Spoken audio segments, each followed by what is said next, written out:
बिस्मिल्लाहिर्रहमानिर्रहीम।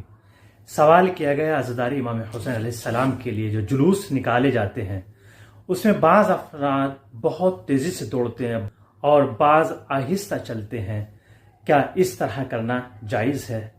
जुलूस में कोई तेज़ी से चल रहा है, कोई आहिस्ता चल रहा है, उसमें कोई हरज नहीं है।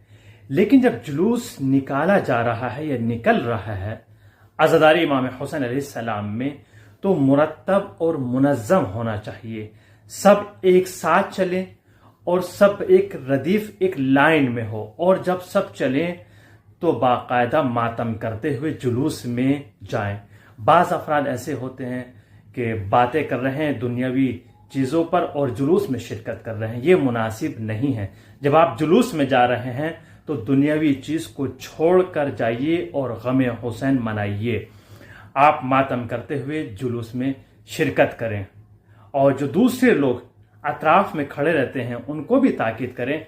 आप दस्ता लगाइए, दस्ता बनाइए और खड़े होकर मातम करें। इस तरह तमाशा ना करें, ये मुनासिब नहीं है। ये एक तरह से जुलूस की तौहीन की जाती है। आप भी खड़े होकर देख रहे हैं और दूसरे अफराद जो गैर शिया हैं वो भी खड़े होकर देख रहे हैं, तो आप में और उनमें फ़र्क क्या रह जाएगा? जब आप जुलूस के साथ जा रहे हैं तो मातम करते हुए जुलूस में जाइएगा।